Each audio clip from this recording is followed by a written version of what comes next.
Alors, nous avons donc vu pour le premier tuto l'existence donc des forces attractives de même intensité. Et nous avons donc eu une première relation, une formule qui nous permet donc de calculer ces forces électriques ou ces forces électrostatiques. Donc c'est en fonction d'une constante, en fonction de Z, parce que ça peut être un atome d'hydrogène ou les hydrogénoïdes, parce que l'hydrogénoïde, par exemple, le cas de lithium, hélium, pardon, plus, d'accord, il n'a pas le même hydrogène, il n'a pas le même Z que l'hydrogène, d'accord. Donc on a dit que le modèle de Bohr est appliqué pour les atomes ayant un système ou ayant un électron, que ce soit des hydrogènes ou des hydrogénoïdes. Donc dans le cas des hydrogénoïdes, tous les hydrogénoïdes n'ont pas, leur Z n'est pas égal à 1. Voilà. Ça peut être égal à 2, dans le cas par exemple de l'hélium, dans le cas du lithium 2 plus ici, d'accord, son Z c'est égal à 3. Oui, d'accord. Donc c'est toujours en fonction du Z. D'accord. Alors, on va donc continuer, justement pour aller aussi chercher le rayon, pour chercher le rayon de Bohr. Alors c'est très simple. Ici, ce qu'on va faire, on va ajouter à cela une étude dynamique. C'est-à-dire qu'on va essayer de faire une étude dynamique sur l'électron. Donc on regardera l'ensemble des forces qui vont s'exercer sur cet électron. Alors appliquons donc cette étude dynamique. Donc on va voir que l'ensemble des forces extérieures est égal à A vecteur, masse de l'électron, voilà, fois l'accélération.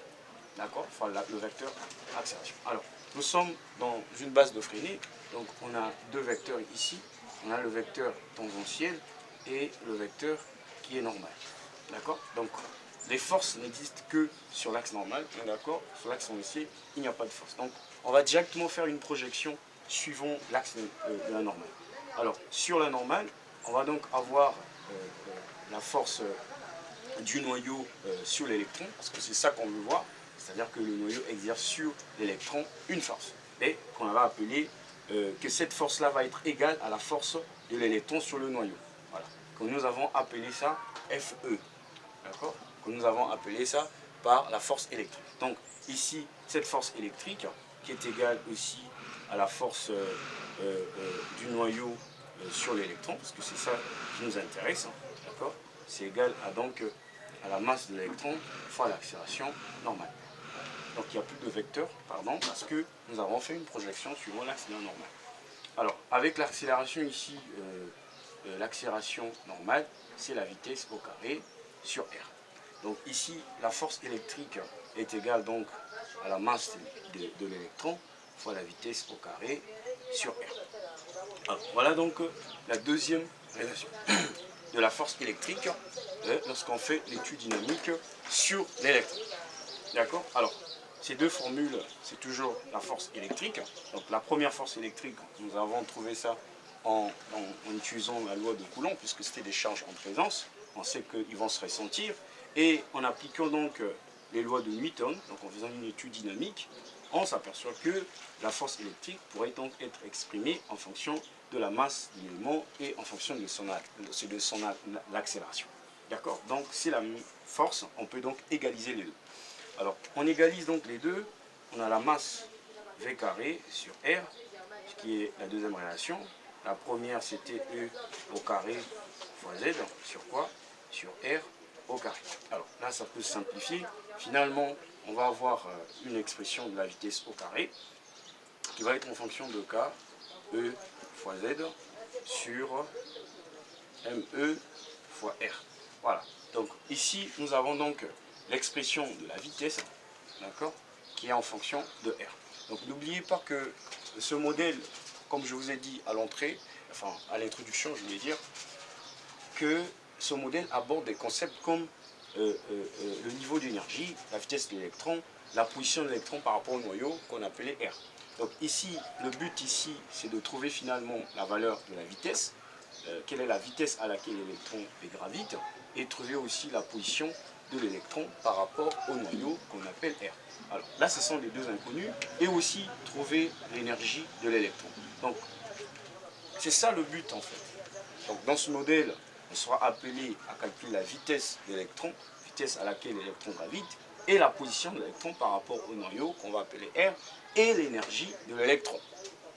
Alors, ici vous voyez que nous avons notre V en fonction de R, donc on ne peut pas trouver ni l'un ni l'autre, d'accord? Donc l'idée c'est aller chercher une autre relation qui sera peut-être en fonction de la vitesse et le rayon, d'accord? Et on pourra donc remplacer pour exprimer l'autre en fonction, l'un en fonction de l'autre et revenir et simplifier une des inconnues. Vous voyez ce que je veux dire? Donc on va donc faire appel finalement à une deuxième grandeur, hein, qu'on va appeler le moment cinétique. Alors, moment cinétique. Moment cinétique. Alors, moment cinétique, c'est ce qu'on en note par L.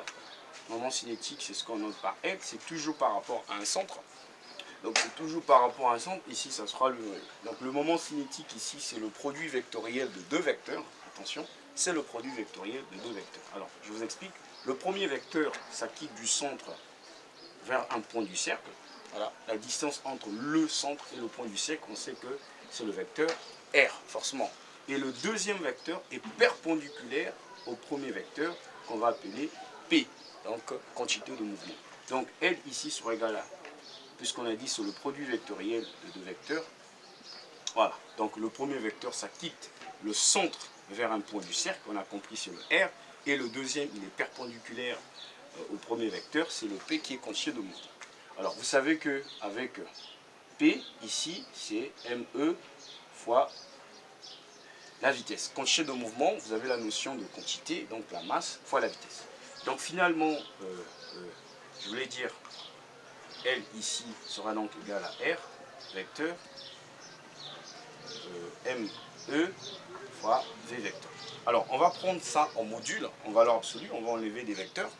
Donc le produit vectoriel de deux vecteurs, le module c'est égal au module de ces vecteurs, donc ME, donc R fois ME fois V, donc on prend ça en module, et fois sinus de l'angle θ. Alors θ c'est l'angle qui s'est formé entre les deux vecteurs. Alors l'angle qui s'est formé entre les deux vecteurs, voici cet angle-là, c'est bien de pi demi.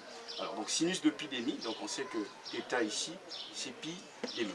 Alors sinus de pi demi, c'est donc égal à 1. Donc L, d'accord, par rapport au centre O, je prends L directement si vous voulez, puisqu'on sait que c'est toujours par rapport à un centre, ça sera égal à R fois ME fois V. Voilà. Voilà la relation du moment cinétique. D'accord? Alors, le génie avec le bord intervient en ce moment-là.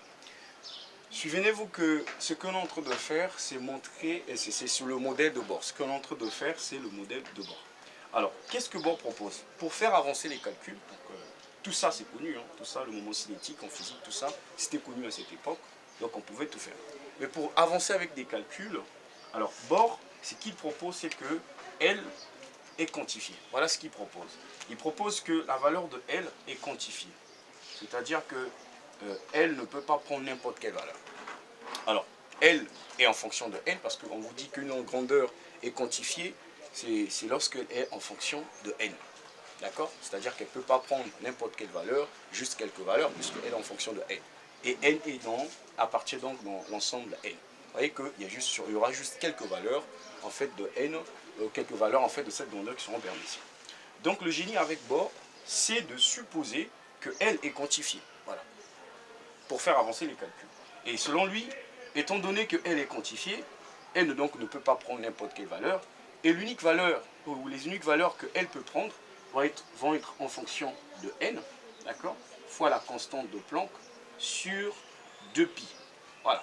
Donc, faisant ça ou disant ça, ça nous ramène donc à deux formules du moment cinétique qu'on peut donc égaliser pour faire avancer donc les calculs.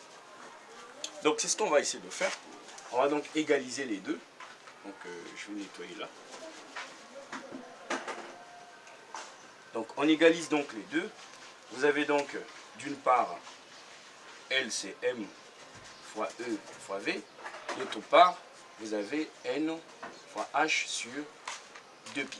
Alors, on peut donc tirer la valeur de la vitesse.